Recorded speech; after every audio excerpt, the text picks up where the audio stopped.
3년 전 서울 강서구 빌라에 전세로 들어온 30대 김모 씨. 집주인이 7살이라 한참 고민했지만 공인중개사를 믿고 계약했습니다. 설마 자녀 명의로 뭐 나쁜 짓을 하겠어요? 이러면서 두 분 다 그렇게 아버지랑 중개 보조분이랑 그렇게 얘기를 하셔가지고 2년 뒤 이사를 가겠다고 했지만 결국 보증금 2억 원을 떼었습니다. 그냥 딱 당연히 죽고 싶다는 생각 들었죠. 되게 열심히 돈을 벌고 막 이래가지고 이 집을 전세를 얻은 건데 나중에 보니 피해자는 3명이 더 있었습니다. 떼인 보증금은 모두 9억 원. 전부 깡통 전세였고 자기 돈은 거의 없이 전세 보증금으로 빌라를 사들인 이른바 무갭 투자였습니다. 알고 보니 집주인의 아빠도 세입자 11명에게 보증금 28억 원을 돌려주지 않은 것으로 확인됐습니다. 그런데도 사기가 아닌 투자였다고 주장합니다. 애들이 또 10년 뒤면 중학생, 고등학생 돼서 이쪽 사업을 또 관심을 가질 수 있고 얘가 어떤 그렇게 미래를 보고 한 거죠. 집주인이 미성년자인 전세보증금 반환보증은 6년 전 58건에서 작년엔 238건으로 4배 이상 급증했습니다. 전북에선 8살 집주인이 2명에게 3억 원을, 서울에선 16살 임대인이 3명에게 6억 원을 돌려주지 않는 등 전세 사기도 늘고 있습니다. 문제는 미성년 임대인에게 피해를 입어도 그 부모에게 책임을 묻기가 쉽지 않다는 겁니다. 전세금 반환보증에 가입했더라도 집주인의 재산만 조사할 수 있어서 사실상 주인인 부모 재산은 조사도 할 수 없고 구상권 청구도 안 됩니다. 미성년자가 만약에 임대인이 됐다면 그 부모가 사실 연대 보증을 하는 그런 조건을 달아서 보증 가입을 해주는 것이 가장 중요하다고 생각합니다.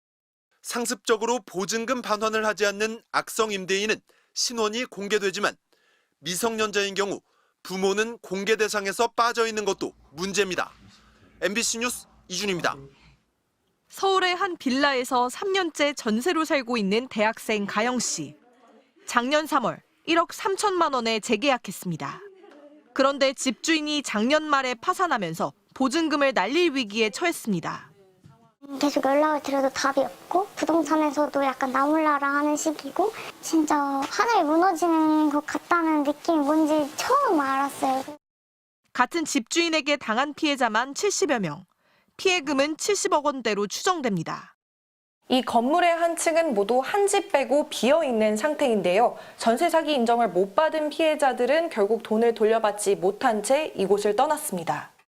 가영 씨를 포함한 피해자들은 경찰에 신고하고 국토부에 전세 사기 피해자 신청도 했습니다. 하지만 국토부는 피해자로 인정하지 않았습니다. 피해자가 집주인의 사기 기망 행위, 즉 고의성을 입증하지 못했다는 겁니다. 피해 받은 분이 이렇게나 많고 돈을 못 받고 있는 상태인데 이게 왜 전세 사기 피해자가 아니지? 30대 직장인 홍승범 씨도 마찬가지. 전세금 1억 2천만 원을 날릴 판이지만 피해자로 인정받지 못했습니다. 여기도 피해자가 60여 명.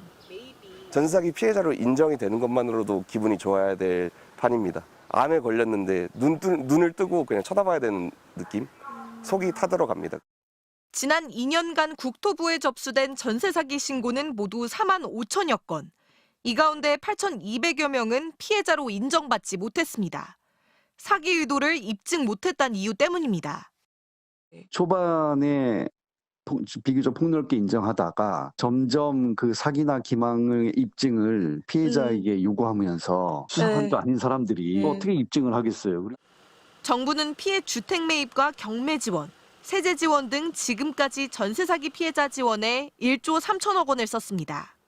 하지만 그러는 동안에도 새로운 전세 사기는 끊이지 않고 있어 피해자 구제는 물론 주택제도 전반에 대한 고민이 필요해 보입니다.